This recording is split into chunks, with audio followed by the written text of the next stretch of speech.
Boš ti začel ali začnem jaz? Jaz sploh ne vem, kaj bo vprašanje. Dobro, bom jaz začela. Jaz mislim, da je sporočil, že same knjige jih je tako veliko, da je težko izpostaviti eno samo, ampak v resnici mislim, da gre tukaj za prevzemanje neke osebne odgovornosti, ki je zagotovo del odraščanja, da se v bistvu zavedaš sebe, svojih sposobnosti, svoje okolice in da nekako sprejemaš odločitve, ki pač pomenijo, da se je treba od nečesa ločiti, da lahko v bistvu privzameš nekaj drugega. Ena od poant, saj meni je tako ljuba, ki ni vezana na samo knjigo, je pa vezana na sam projekt, ki ga delamo, in sicer ta, da otroci so zmožni zelo kompleksnih in visokopoteznih in obsežnih projektov, samo priložnost potrebujejo in nas lahko v bistvu presenetijo. Recimo ta projekt zahteva od vseh udeležencev, še posebej ta mladih, veliko predanosti in odgovornosti in tudi v bistvu vloženega truda, tako da onkraj same knjige in tem, ki so v knjigi, je tudi to ena taka, se pravi, da pridemo na predstavo in lahko rečemo, wow, če so vse so sposobni ti mladi. Ja. To v redu.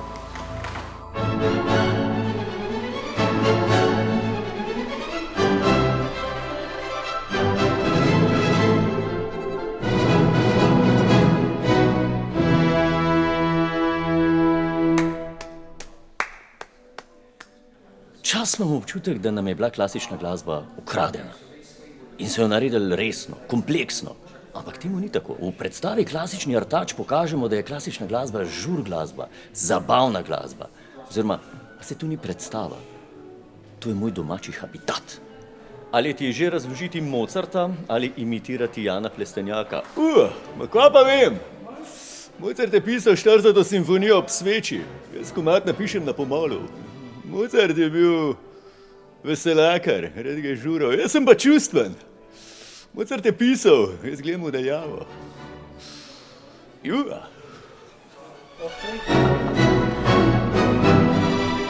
A lahko še enkrat? Klap ali ne? V operi za otroke so glasovi pogosto polni čarovnije in skrivnosti. Imate kakšen poseben trik ali zvok, s katerim oživite like kot je gal? Operni pevci imamo kar dokaj zahtevno nalogo, ker bomo morali oživiti kar tak napet libreto Jere Ivanc in pa barvito glasbo skladatelja Dušana Bavtka, tako da bo največji trik to, da nam bo najbolj neposredno uspelo z vsebino priti do mladega poslušalca.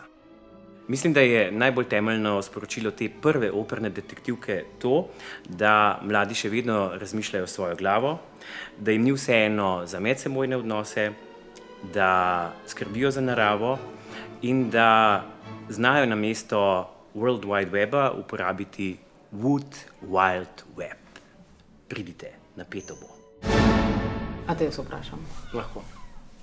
Katero sporočilo iz romana Bratovščina Sinjega galeba te je najbolj inspiriralo ali pa ti je blizu? Pogum te Bratovščine, njihova neustrašnost, a neka odgovornost, ki jo čutijo kljub temu, da so pač stari 11 let, da kljub svoji mladosti želijo sooblikovati sedanjost oziroma prihodnost, v kateri pač želijo živeti. Pa to, da so polni upanja v bistvu, ne? Ja. Ja, jaz se v bistvu strinjam, ampak sem tudi vmes razmišljala, junak nikoli nisi sam zase, ne? Ampak da je v bistvu junak ena skupnost, ki so jo oni skupaj ustvarjali. Je tudi lepo, ker v teh kriznih trenutkih, ki jih imajo, vso moč in pogum iščejo v tem, da so skupaj. Dokler smo skupaj, imamo to. Ja. In vse bo v redu.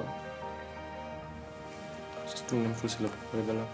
Pozdrav od Bratovščine Sinjega galeba bi pa gledal takole.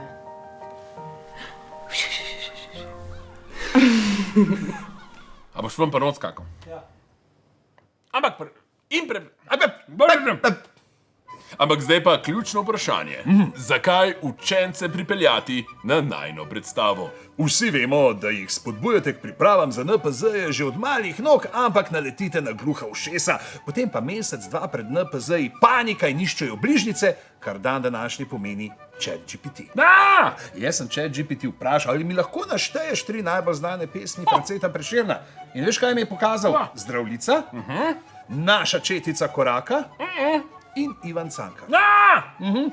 Pri tej predstavi NPZ ne uporabljamo umetne inteligence, ampak uporabljamo čist navadno povprečno Sašatovo inteligenco in pa nadpovprečno fantastično pižamino inteligenco. V 1 uro sva zgostila vse znanje književnosti, ki ga potrebujejo za NPZ-je. Če pa ostane še kaj časa, pa pogledava tudi malo proslovnic. In ko bodo vaši učenci po predstavi šli pisati NPZ-je, bodo res lahko rekli: Ni panike, znamo! A pa misliš, da bojo? Lep pozdrav. Torej, Tomaž. Ja, jaz ne vem, kako bomo začeli. Kako ste se odločili glede tematike?